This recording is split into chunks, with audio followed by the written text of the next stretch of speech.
Привіт, мої любі дітки! Я запрошую вас на заняття з ознайомлення з природним довкіллям. У нас в гості завітала Ганна Петрівна та принесла кошик подарунків. Я буду викладати на стіл, а ви будете їх називати. Перець, баклажан, огірок, цибуля, капуста, помідор. Дітки, як це все називається? Правильно, овочі. А як ще можна сказати? Ще можна сказати, дітки, городина. Дітки, наша гостя Ганна Петрівна підготувала для вас загадки. Давайте спробуємо їх відгадати. Я гірка і завжди свіжа. Всім подобаюсь, одначе, хто мене ножем уріже, неодмінно сам заплаче. Правильно, це цибуля.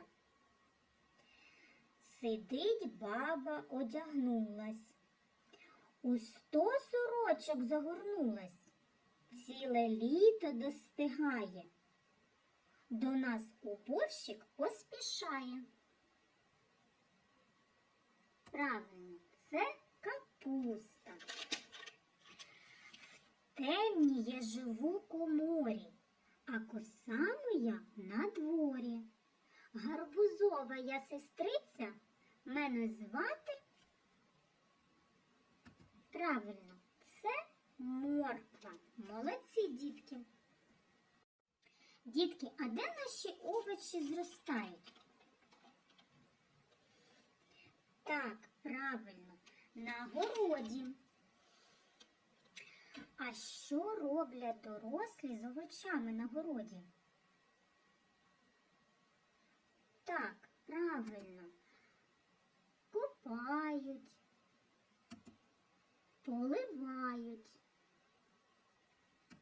та збирають овочі. Молодці.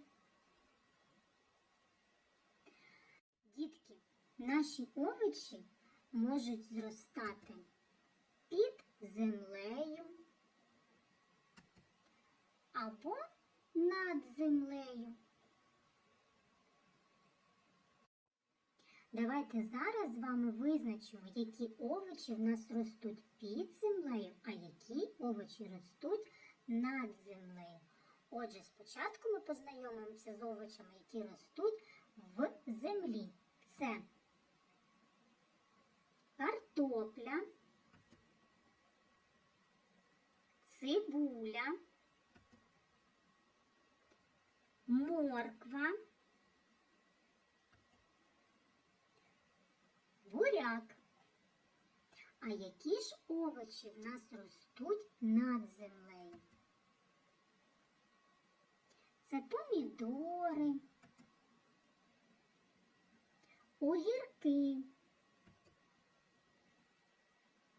перчик, баклажани. Малята, давайте пригадаємо, хто до нас приходив в гості. Так, Ганна Петрівна. А що ми сьогодні з вами вивчали? Так, молодці, овочі. А де ростуть овочі? Правильно, на городі. Малята, ви всі молодці, розумні та старанні. Я з вами прощаюсь, до наступних зустрічей.